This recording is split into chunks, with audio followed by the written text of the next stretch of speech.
Good. So let's start the class. And today we are talking about, so we talk about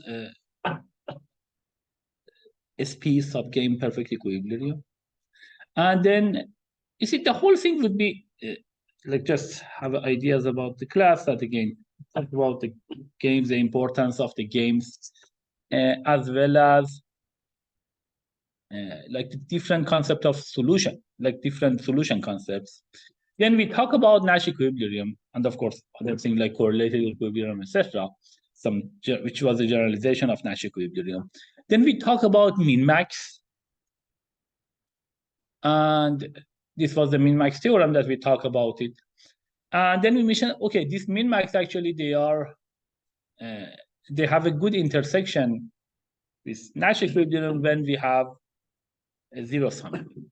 Then we talk about this kind of extensive form games, essentially, which was represented by trees. And we mentioned, okay, there are some Nash equilibrium. Actually, there's a pure Nash equilibrium. And this is something which is called subgame perfect equilibrium, that it is not only Nash equilibrium in everywhere, but on each subgame or in each subtree, it is also Nash. And it turned out that if the game is zero-sum game, that would be also the min-max. So this is the way that sometimes you just implement something and say, why should I implement it? But that's the way, essentially. That's somehow the history of the thing that happened, such that we got to min-max, essentially, in this kind of extensive form games and like search trees. Today, we are talking more about it and about game search trees and pruning algorithm. How can we find this min-max? And we have a better analysis about these things, essentially. So that everything comes now naturally. Now you will understand why the people consider it, because of the whole, you will see essentially a big picture of that. Good. So in the finite perfect information zero-sum games, we have, of course, let me just...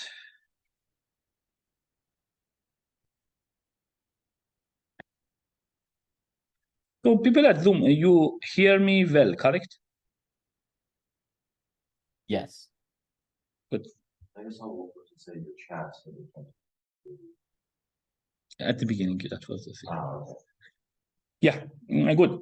So now is this a finite perfect information zero-sum game? Of course, it is finite. It means that finitely many agents, actions, state, histories, everything is finite.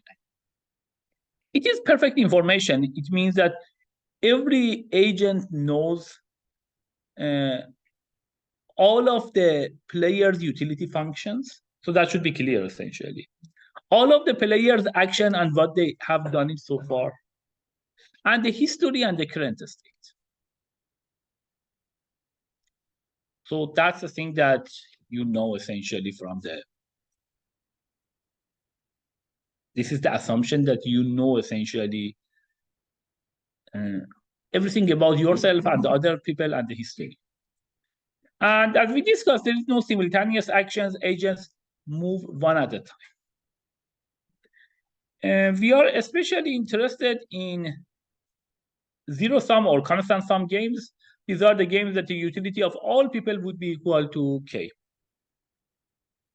And as we discussed, I mean, we can always assume that K is equal to 0, which would be a regular game that you are playing. Good.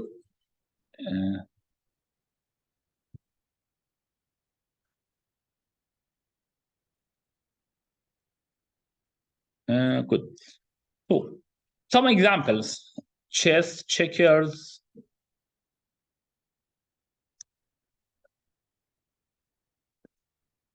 Go, Gomuko, Reversi or Otello, Tic-Tac-Toe, Cubic, Connect 4, Wari, Kala, and Six Men's Morris. These are, I mean, there's some of these. I didn't play some of them, essentially, but these are some, I mean, well-known games, essentially, at least to some people. And here, I mean, this can be also deterministic, can be stochastic. So the stochastic game would be a backgammon, Monopoly, Yazzi, Parchesi, crabs, etc. So these are some of the things that we are considering. But here, so far, we are focusing more on the deterministic games. Some of this can be also applied for more general stochastic games as well. Yeah. So with stochastic, do you know those where there is most deterministic, but there's some randomness involved? Exactly. So essentially, deterministic means like equivalent of somehow pure strategies, that everything is pure, and stochastic means there is some randomization, like similar to mixed strategies. Good.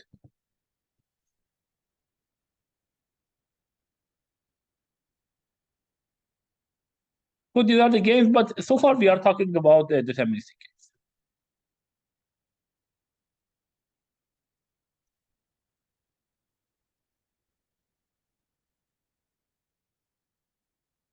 So first, we are talking about a brief story of the work on this topic. We talk about the reestimation of min-max for OR case game trees, the min-max algorithm, alpha-beta pruning, resource limits approximation evaluation, and lots of them. I mean, is not the regular book. I mean, that we were using it. Of course, I mean, not everything has been in the book. There were lots of other stuff that we talk about it, and I'm talking about this Kevin Layton Brown book and Yoav Sham book. Here, you can read more about it in this book, Russell and Norvik.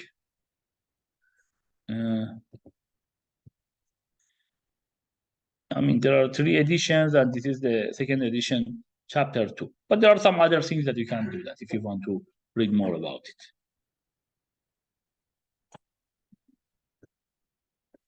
So this is like, here, this is the part that we talk more about the computational game theory again.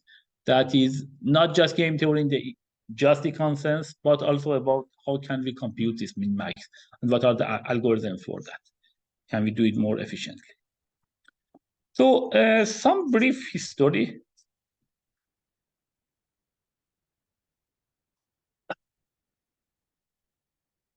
So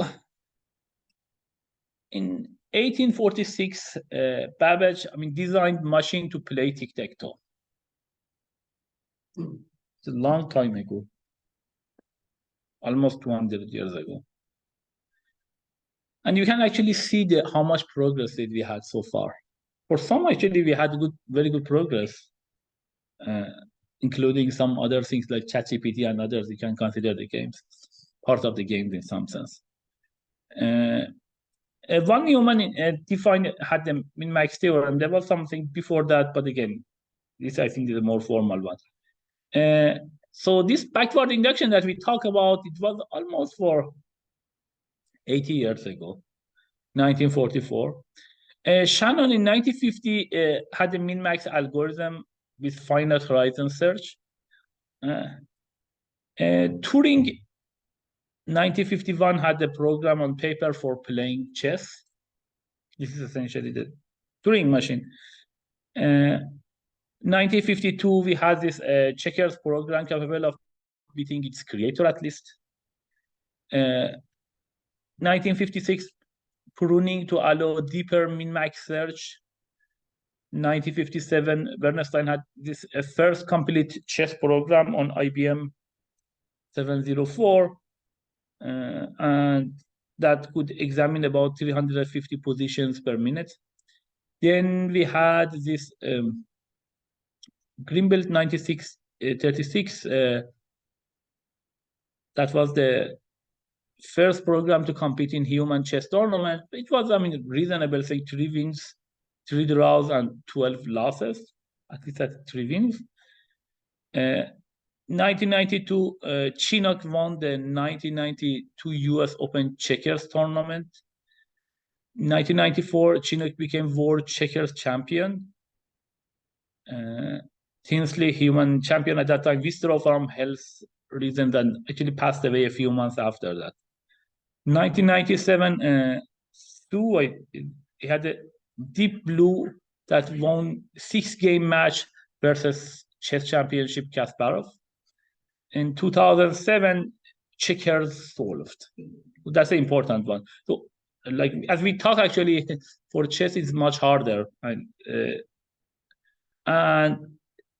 this essentially, that's the meaning of solve. That we know that with perfect play, both people are essentially doing perfectly. It's a draw. Of course, if the other person is not, the second person or the first person is not doing correctly, then you can win. But in the perfect play, it means that everyone essentially is doing min-max, then it is a draw. And this was 10 to the 14 calculations over 18 years that was complete. And there are more than that. So there is this new things about AlphaGo, but DeepMind.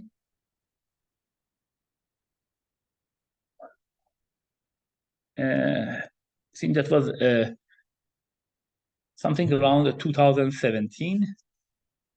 That might be not exact, but so this is AlphaGo that was essentially designed, and there are newer version of that that also did could essentially play Go very well, and they were using essentially neural nets and reinforcement learning. So you can read more about them. So there are more that is happening, but nowadays probably everything is much faster. But this was somehow the slow motion case, and nowadays is a bit. Some of them at least are faster. But almost in all these practical games, computers can beat essentially humans. Maybe, I don't know, poker or others, I mean, you may get the information what is the current state of the art there. But in this regular game, deterministic game, almost on all of them, computers can beat humans. And computers can beat humans, unfortunately, on everything nowadays.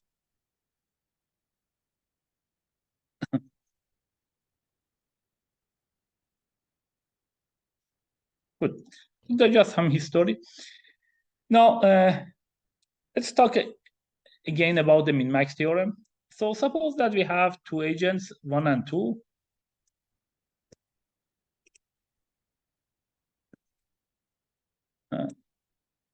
So 1 and 2 use strategies S and T on the 2-person game. And note that it was important that if you consider the game here, this is the essentially game tree. If 1 is appearing here, when we talk about pure strategies, it means that on each of these nodes, I need to say what are these things that I should say here. What are the actions that I should get it? That would be my strategy. Like what is a pure strategy is that for each node that 1 appears, I need to say which action I will take it. And of course, I have a different actions. So you should here, for example, you have 2 times 2 times 2, which is 8 pure strategies. The same thing for 2. And then as we discussed, you can form a normal form matrix out of this. But that was from the previous time. So here, say U of ST is equal to U1 of ST. It means that the utility of the first person. Why? Because the utility of the second person, because it's a zero-sum game, it would be minus of that. Here we call the agents max and min instead of, because there are 2-player games here. Because one wants to maximize U, essentially, the other one wants to somehow minimize U. And again, U is defined for the first person, is equal to the first. What does the min-max theorem says? It says that if G is a 2-person finite zero-sum game, then there are strategies S star and T star, and a number V called G's min-max value, such that we have this. So this we discussed also in the LP when we have written it. It said that if min uses T star, then the max's expected utility would be at most V. And essentially would be means that max over all possibilities for the first person strategy, if the second person gets T star, would be V. At the same time, if max uses S star, means expected utility is greater than or equal to V. And then, as I mentioned, because of the min-max theorem or duality or everything, we get everything equality here. He said that the minimum that T can choose. If S star is the best, it would be V. As we discussed, I mean, before, here we know that the utility of S star T star would be V, and V would be the value of the game that we are talking about it. S star T star is a Nash equilibrium, as we discussed before, because it's a zero-sum game and they are the same set of things. And here, S star and T star is the maxes or min-max strategy and max-min, or like you can say minimax or minimax or min-max or maximin or max-min strategies. And here, S star and T star are called perfect play for max and min. So if you remember, we just talked about checker that we mentioned that if each of these people are doing their perfect play, then it is a draw. And that's the meaning of that. It means that essentially the best strategy. So we often talk about best response in games. We cannot say best strategy. Because, I mean, what's the meaning of best strategy? I mean, unless there is, of course, a dominant strategy that works all the time, we just talk about best response in games. If the other people are taking this is my best response, not best strategy, because it can be different according to the strategy that others. But here, in this particular case, actually, that would be the best strategy. So this kind of zero-sum game, two-player game here, we can talk about best strategy, and best strategy is actually the perfect play, which is the minimax, maximin, and Nash equilibrium in this case. So, and then we talk, this is, I mean, somehow the corollary or essentially came from the thing that we have shown previous time, that if G is a perfect information game, then there are sub-game perfect equilibrium like SP, and both of these, so there are sub-game perfect pure strategy, S star and T star, that satisfy the theorem. So in some sense, we can actually get this kind of sub-game perfect pure strategies. That happens for these games, essentially, for perfect information games that we are talking. Good. So this is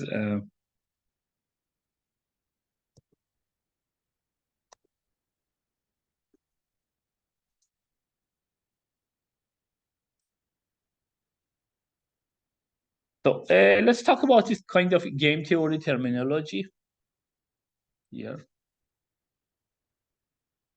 So the root node is the time that the game starts. Each node, as we discussed, there is we had a row of, if you remember, a row of a node H that was a which player is that. But here, essentially, we can just say that each node is a max node or a min node. And that means that essentially a node in which max or min should move. And I mean, here for the notation, for max, we have it as squares. And for min, we have circles.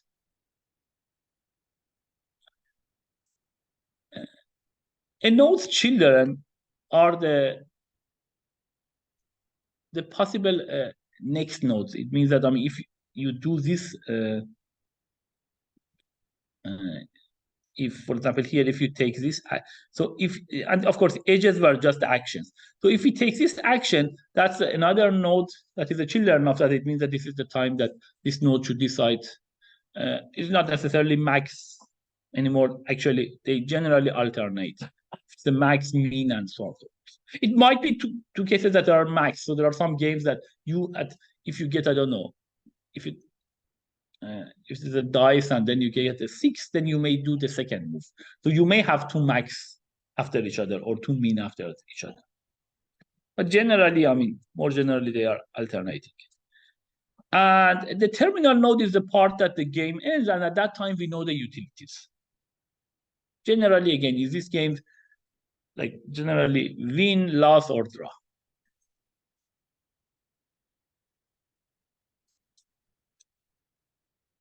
So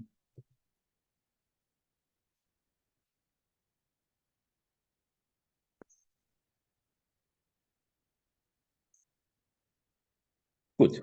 Let's have some understanding about the number of nodes. So let B be the maximum branching factor.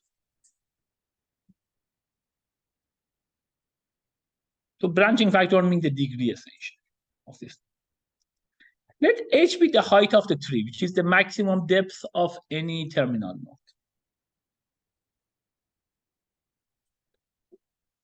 Now, if H is even, then the root is a max node, then the number of max nodes would be this.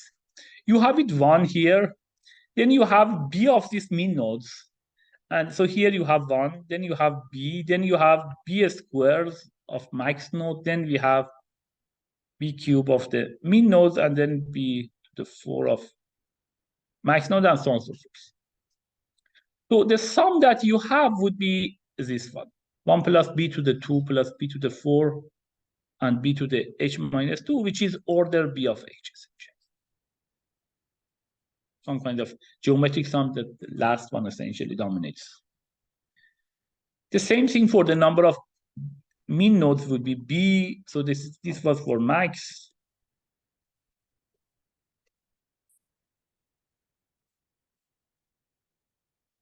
And these are for means. B to the 5 and so on. This is the case that if H is odd, this I mean, what will happen? This is like a simple exercise. You can just do it. It's almost the same thing. But so this B to the H is the number of nodes that we have for each of them. Now, the interesting part comes here.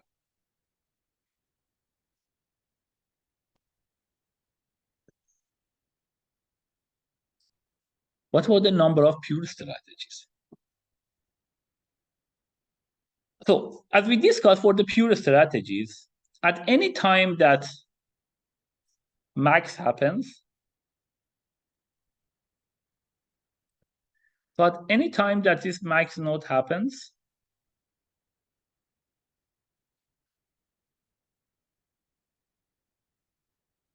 at every max node, we should choose one branch, or essentially we should choose one of the odd degrees, or one of the actions. So how many number of max nodes B to the H?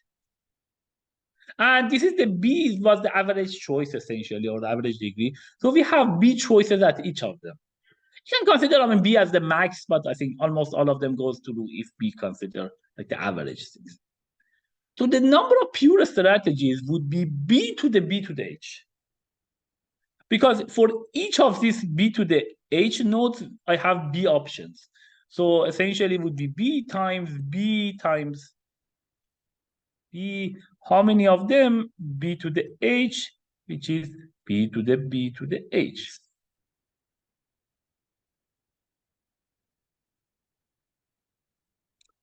Good.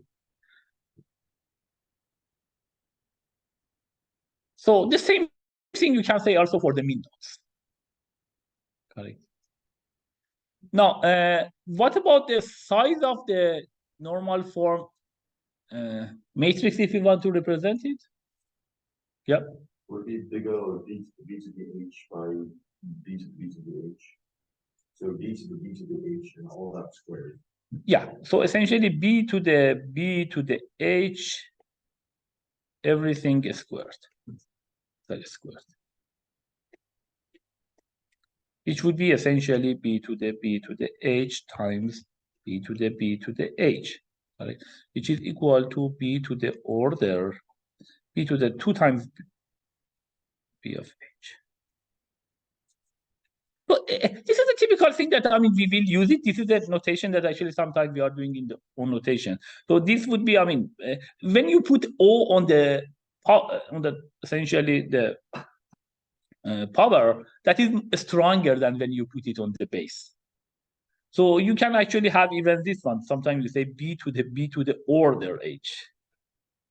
That's even stronger than the previous. Because its power is so strong. You have some kind of towers essentially. But then we can just discuss with any of them. So this would be the size of the normal form matrix, which is huge. So that's the one that we try to avoid it, essentially. And so this is the whole idea that we are considering this is the case. If you want to do the normal form finding the things, they say, okay, this how inefficient is that? Try to make it more and more efficient in this thing. And then again, it continues, that goes forever, even beyond this class. That's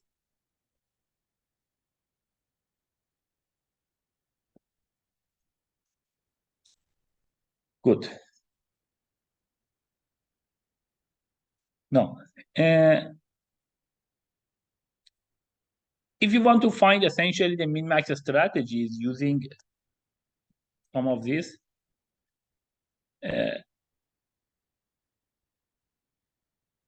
then you need to actually, one way is to just using the LP that we have mentioned, essentially. You need to construct all S and T of distinct strategies for min-max, so, and then choose essentially this one. I mean, if you want to do some analysis, you can do a little bit probably better. So you need to at least construct this, store this B to the H things, essentially. Or maybe I will say order, maybe this is a safer one to say. So we say B to the order B to the H. So it is important. Each distinct strategy has size B to the H itself, because that you need to say at each of them what is the move that you are doing. So actually, then the total thing again, because this is order. So this is, if this is B to the H plus H, it would be order B to the H. So B to the H is actually the size. And so this is the space for each of them. As we mentioned, even if you want to do normal form matrix, put it explicitly, would be B to the order B to the H. So essentially anything that you want to do would be order B to the H. B to the order B of H. And now this is even to construct this one. If you want to solve it using min-max or LP or something like this, then the complexity would be slightly worse. Again, this to the power of 3, but it still would be order B to the H. So everything is almost B to the H.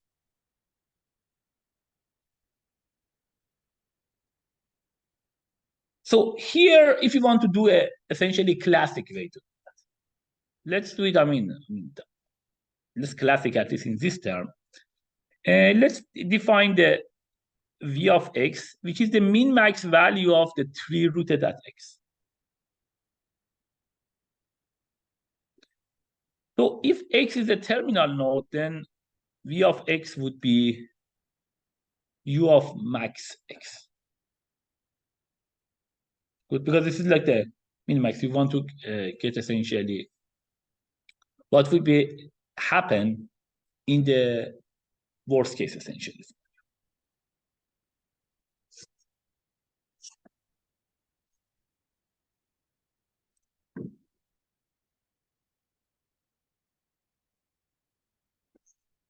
Good. No.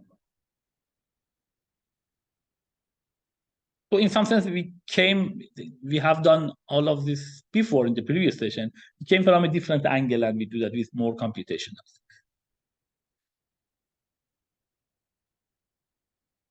So this is the one that we talked. That would be essentially a depth-first implementation of backward induction that we talked before. And here you can return V of X, and we can also return both V of X and A. So in Python, it is generally very easy. You can just return a tuple, essentially. So you can say, not only I will return V of X, also the action that took essentially this one, the action that was the best for this one, that also you can return it, and you can essentially save it as in the tree, such that for each node you know what is the best thing. So here, this is the function that we have. This is a backward induction at X. If X is a terminal node, then returns V of X, which again, the V of X would be essentially for U1. If it is a max move at X, then you will do that. Return the maximum of the backward inductions. for all possible moves that, I mean, that was the thing that we discussed. So for sigma of x, it means that at x, any action that you can take it. This chi of x was the all possible action, and then return the max. If it was the mean, then take the mean essentially.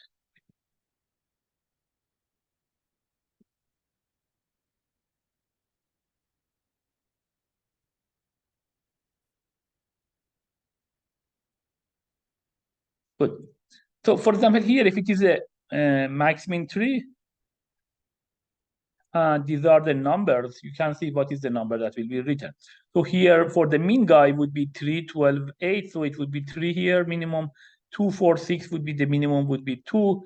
14, 5, 2, it would be 2. And then it is the max guy, which is 3. So 3 will be written. And of course, in each of them, as we discussed, you can say this is the best move for this person, or this is the best move for this person.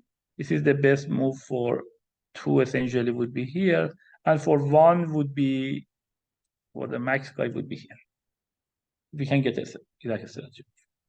So that's the way that we can do it better, as we show actually with backward induction.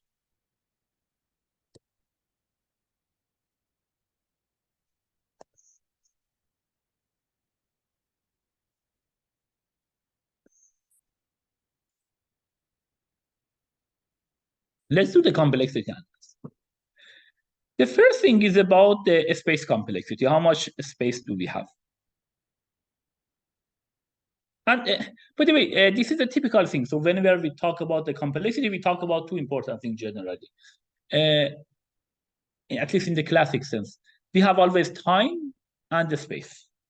And there are other things, like, for example, if you are doing some more recent technologies like MapReduce or Spark or others, they also you will consider, for example, the number of rounds that you do, that you want to minimize the number of. But here, I mean, the space complexity. What is the maximum path length? Here would be essentially the maximum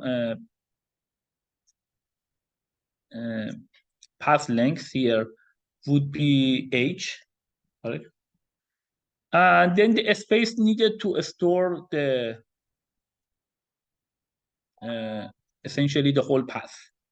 So this is the one that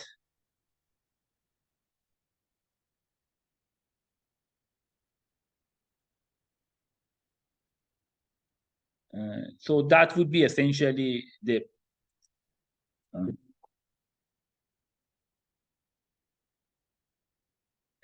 B. So when you do essentially the PFS, I mean, you need so at any time that you are going there. So this is a tree essentially.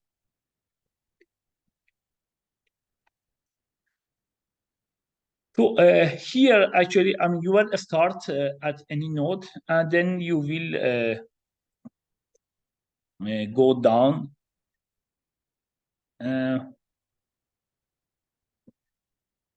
I mean, here, actually, I mean, you can say even the space would be like, because what do you do? So in the DFS, at any time, you need to essentially keep a path essentially to the root. So really, actually, that would be, you can say even more efficiently, that would be mainly H essentially. Correct? Because I think there you will consider just this is the length of the path, H. And for each of them, I mean, if you want to just have if you want to just keep essentially the space, essentially, would be that when you are doing that would be like this H, and then that would be the depth.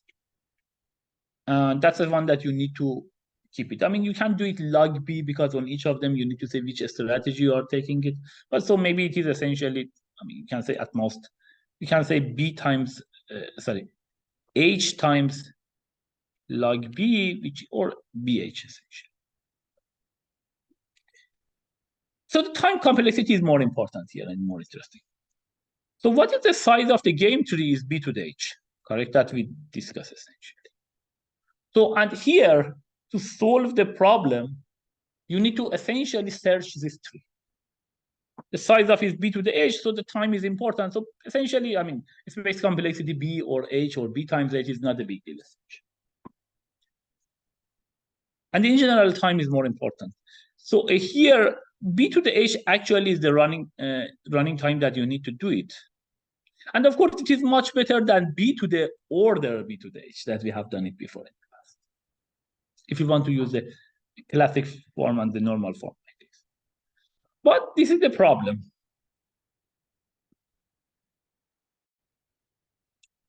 This is not good enough still.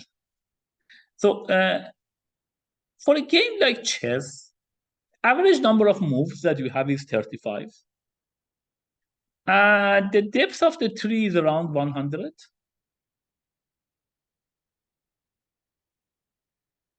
So in that case, b to the h would be 35 to the 100, which is equal to 10 to the 135. To just get some ideas how large is this number. So the number of particles in the universe is 10 to the 87. So here we are talking about 10 to the 55 times the number of particles in the universe. And there is no way that we can do that. And that's exactly the reason that for now, chess is not solved. So we don't know who does win it, essentially. If I want to guess, I will say it would be draw, like according to checkers, but I mean, who knows? And this is one of the interesting things, because this is also, you may read essentially lots of complexity and hardness. They are talking about different games. Oh, this game is hard, Tetris is hard, or something like this, MP hard, or essentially PS-based complete, etc. But the issue is that generally for these games, there is a function n, like for example, the size of the board essentially, or the number of pebbles that you have. Based on this n, you will say that for large n, essentially MP hard. But for anything when it is constant, then the whole thing would be constant, so we can solve it.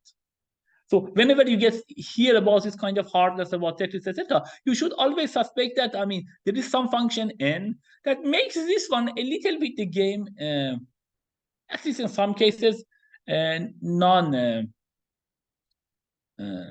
like original, or they are changing it essentially the game. Or say, what's the meaning of a chess with size n board? Then you need to define it. It's not the classic form. Sometime, I don't know, maybe for some of these games there is like a reasonable parameter of it. But here, anyhow, for this game, for chess, everything is constant. But these constants are so big that I remember actually there was some article, it was some other constant that some other papers obtained. And then this was all by famous people essentially. But it was the thing that I think the author of the second paper mentioned that I prefer to have a linear time algorithm than a constant time algorithm if the constant is the constant of those guys. So it is the constants are so hard, essentially, better to get a linear. So it is somehow like this, essentially. We have linear time algorithm is better than this constant that they have it. Good. So we need to make it essentially more efficient. But still, I mean, as we discussed, I mean, the current best chess players, chess programs, they can beat essentially humans. How come that can happen, essentially? So it means that we need to have a bit more or better algorithm, let's say. More efficient algorithms.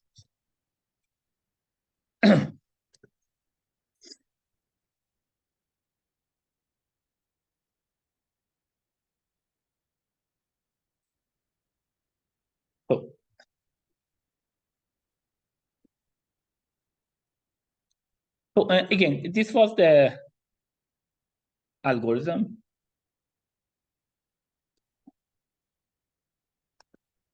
That we talked before. So this is the Minimax algorithm. This is the backward induction. There is one interesting thing here. The difference here is that this is the one essentially by Shannon. This is called bounded horizon one that we talk about it. What is the difference? This is this parameter d. I am giving a depth d to you. Okay, I cannot go all the way. So I need to limit my thing to, and this is the regular thing that the humans are doing. This is, I think this is always interesting things. The nature somehow came to some solutions for us.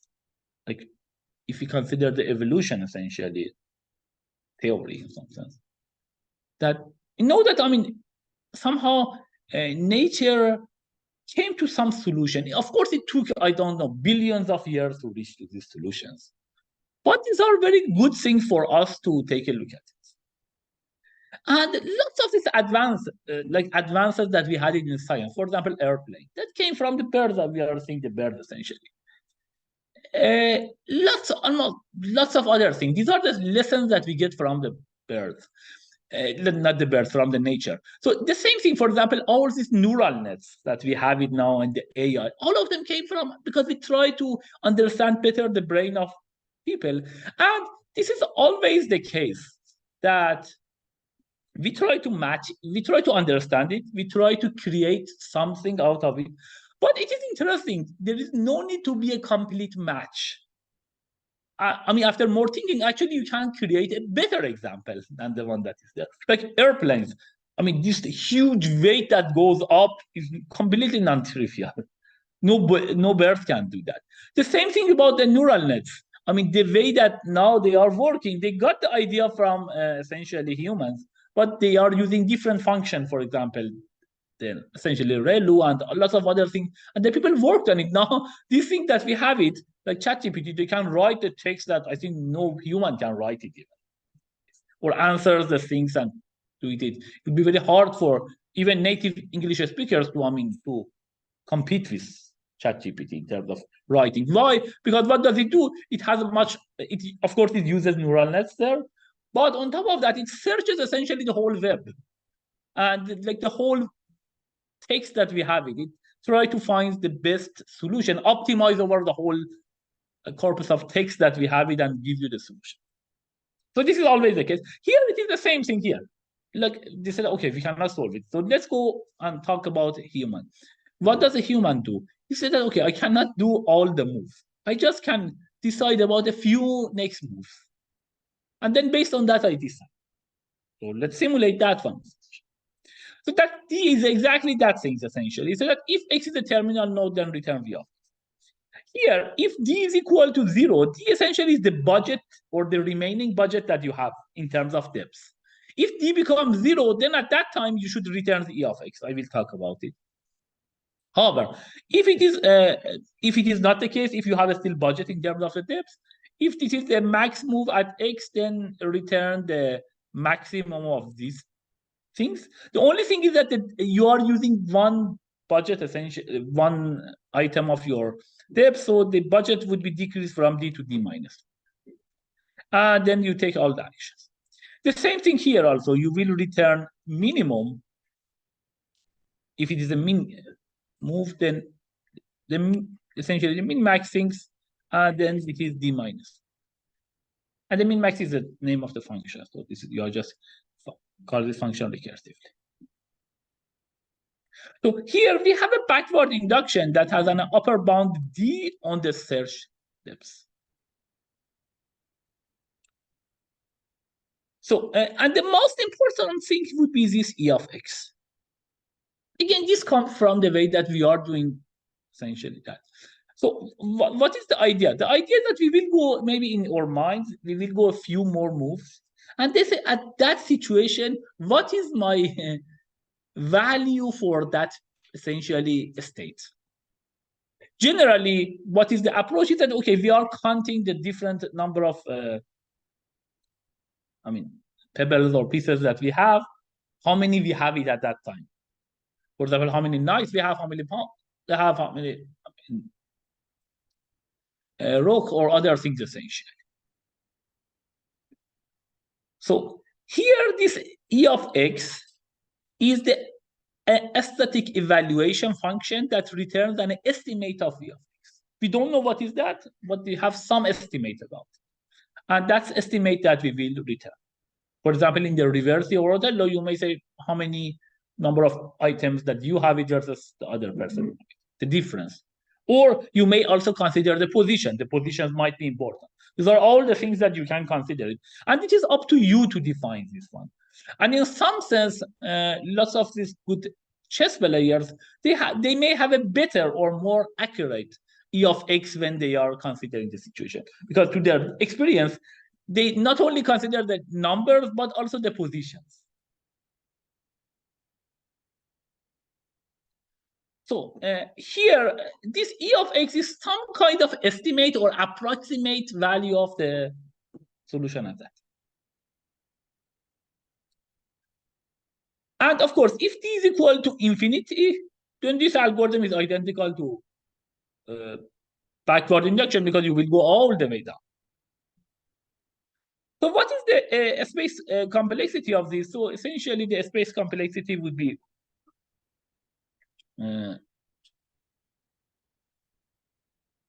here again, if you want to consider, it would be b times h if you consider that the depth is h, and at any time, each of these nodes, you need to have an array of essentially b to see what are the moves that you can do.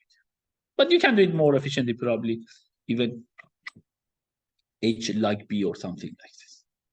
But anyhow, so this is b. This would be mean of bh and bd. And why bd? Because you go at most d steps, not more than that. So it would be mean of this.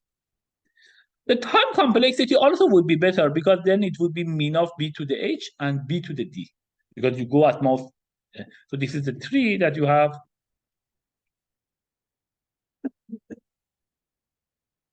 And you will go at most d levels here. So it would be the number of things would be b to the d, which is better than this. So we are just improving essentially over and over the whole things. And so this is, in some sense, it is not complete improvement because now we are talking about approximate solution. Then in this case, unless E of X is exactly the V of X at that node, then we may not get the same results.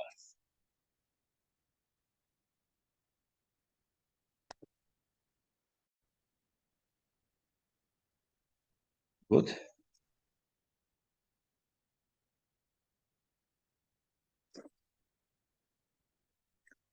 So here, what are the evaluation function? As I mentioned, this is one of the things that if you write some of these games, for example, for chess, for Othello, or others, this is super important, these evaluation functions.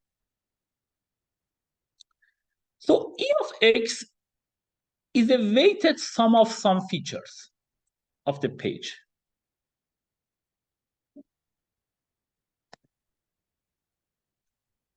So that is, this is a different weights, W1, F1 of X essentially is some, X is the current situation that we are there. And then F1 of X is some feature of X times the weight of that. Plus F2 of X is another feature of that times weight of it, and so on and so forth. And this is the part that essentially the most innovation goes down. Because you cannot go all the way down. So it means that here you need to find some good approximation. For example, for chess, one naive way would be just consider 1 times the number of white pawns minus black pawns, 3 times the number of white knights minus black knights, or I don't know, some people may consider 2 times that. And so on and so forth. You can have a different weight for different things. But again, as I mentioned, there are lots of actually research papers on this. And this is super important. There was this competition that I'm giving you as a project. Actually, I have participated in this project exactly actually for this, very similar to this game, some version of reversing.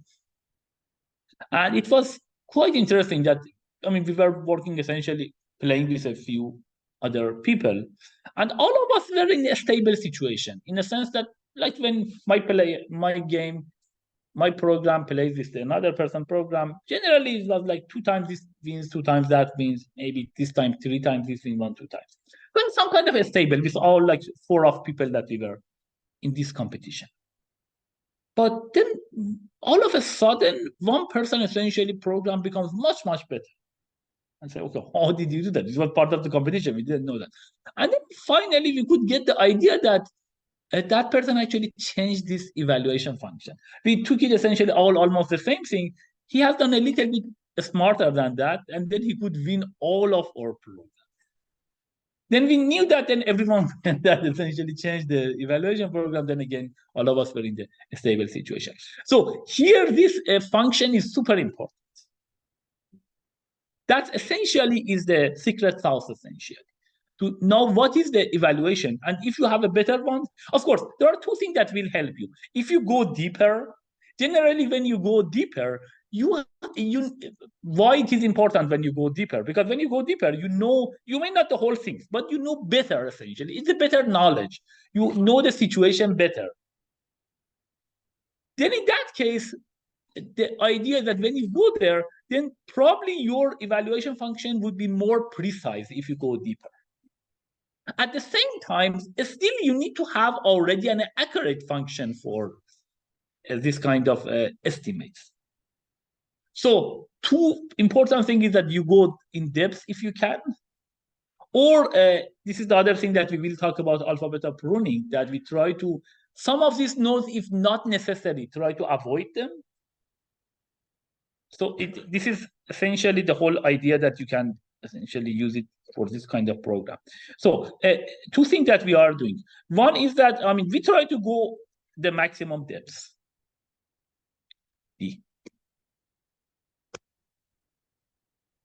So you try to go max depth. But what is the problem? The issue that, I mean, you have a certain time. Probably you cannot beat that much others in terms of writing a recursive thing. That may help if you write, for example, in C++ versus Python, because C++ is much faster than Python, especially for this type of.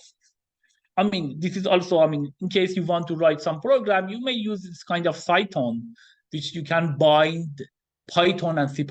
You can get some input with Python, and then you, but the core should be written by C++. That generally is fast versus Python. That you can do it, but you may save a little bit in terms of depth there, but probably not much. The other issue is that, okay, can I, when I do that,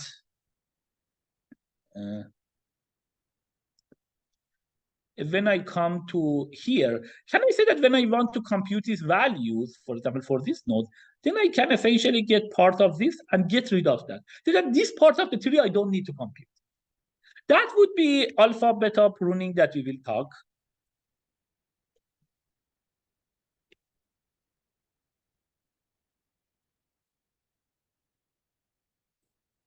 So this is alpha beta pruning that we are talking about. We try to cut part of the tree. Why? Because if you can cut the part of the trees, then you can go probably in the depth D, you can go D+1. And D versus D+1 also is a big, huge thing. You may not get it, but one more move actually can be very helpful. Then the last but not least is that, I mean, at the end of the day, you need to finish this one. You cannot go all the way here to see the essentially the value, the U1 essentially, this is the U1 or something. You cannot go all the way there. So you need to stop at some point. And to stop at some point, the issue that you need to have a very good evaluation function. So it is somehow, this is the matter of approximation, is that, I mean, how can you define a very nice evaluation function that can approximate the actual value of the k? And here, one thing which is very important is these things, that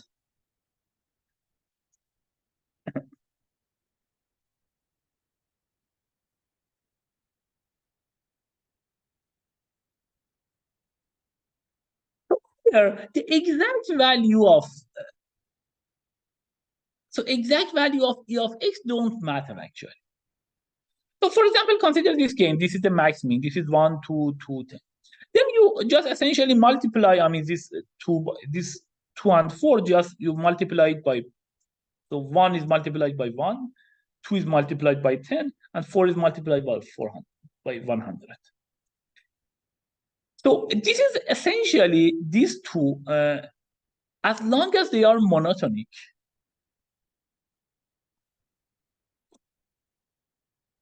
you are not losing anything. Why? Because in the minimax, we are talking all about ordinal things. Ordinal means that we are just talking about the orders, essentially. Who is larger than whom, essentially. If you have the monotonic transformation of E, that if this thing which is larger than this, under this transformation, so if the value of this guy is greater, if there are two nodes here, if the V of, this is X and Y. So if V of X is greater than V of Y, if and only if the E of X is greater than E of Y. If you have that one, if you have this property, then actually you are in the best shape, because you don't need to go all the way there, and you can actually find the best move at each thing. The problem is that what's the meaning of that? To get such kind of this function, it means that you need to actually compute V of X. That is almost the case, so at least so far. The best, most probable case is that you need to actually compute V of X. And of course, that's the thing that we don't know. If we knew that, then why did we do all these things? So that is the case that in, so it is important to essentially divide this E of X very nicely, and I mean, think about it, consider all possible things. And one way to do that is to do like, I mean, how can you test essentially different functions? So the best way is that, okay, essentially, you may have a program, you may write a program and with different evaluation function. Then you just consider that, of course, because you don't know V of X, you cannot compute this E of X, I mean, exactly.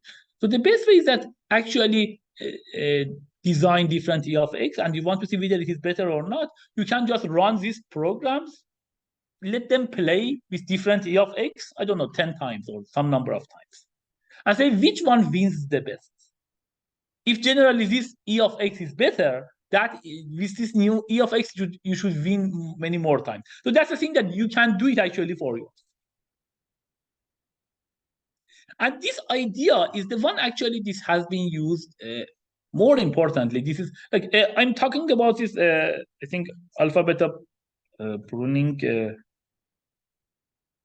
Let me just see whether there is anything here they want to cover here. Yes. Okay. So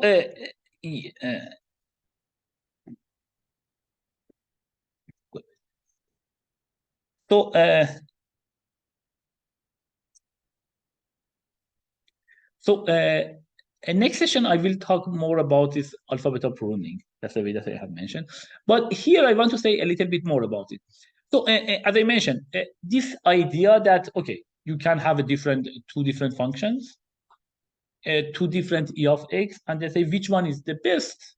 You just let them play with each other. Now, this idea actually that let them play with each other, that was the whole idea, is that it has been used in AlphaGo.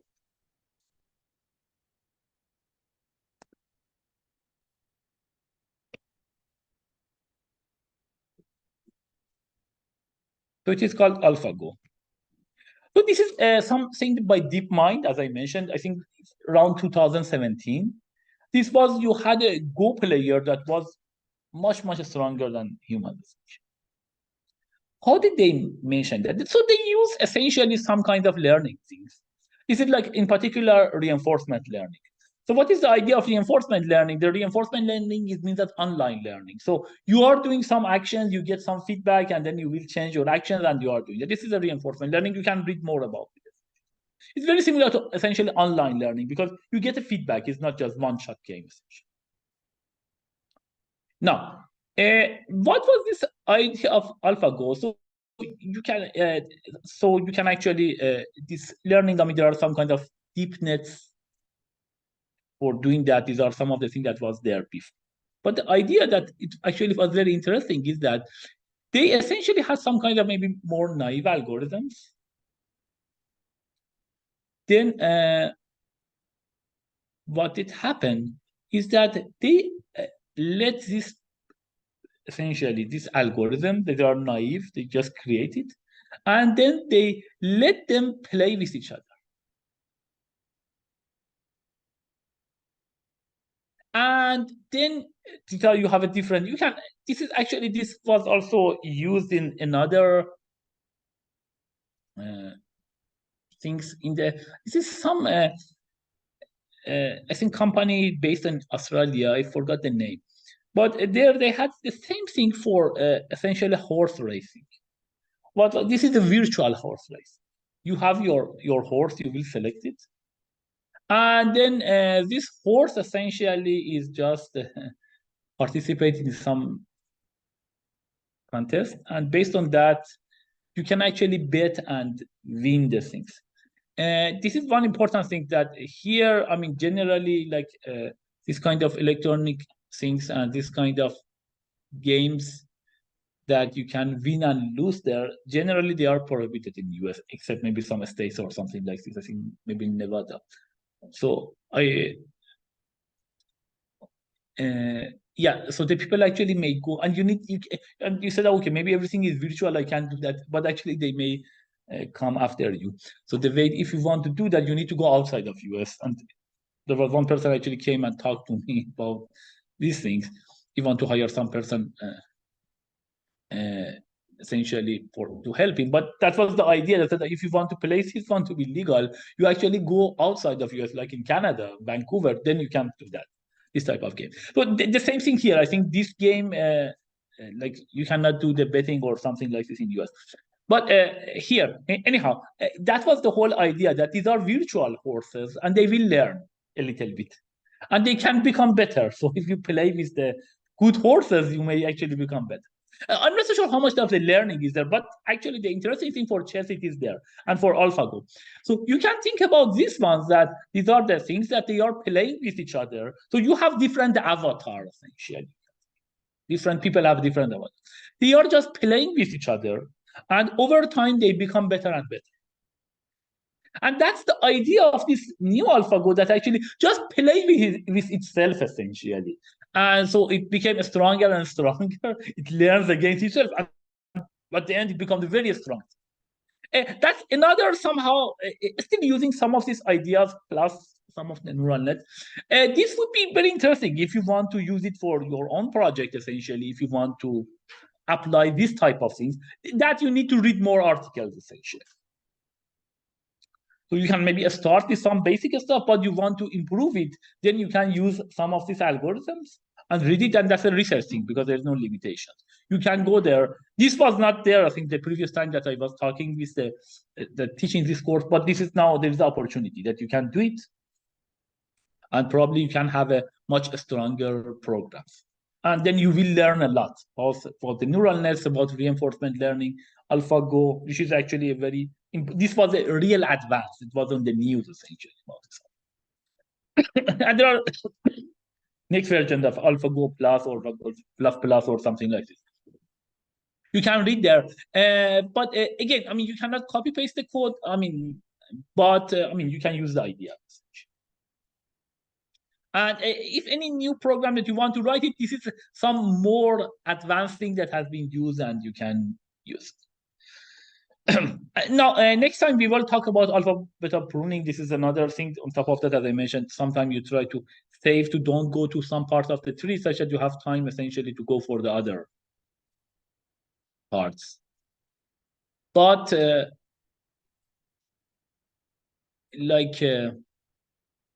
this was some of the things that you can, and we will talk more about it. That's more classic one. This is more like essentially more recent one, this AlphaGo algorithms and the ideas there and the things that you can use it to have an advanced thing. You will learn a lot from this one, and that would be essentially help you for any other projects. Great. So I stop here.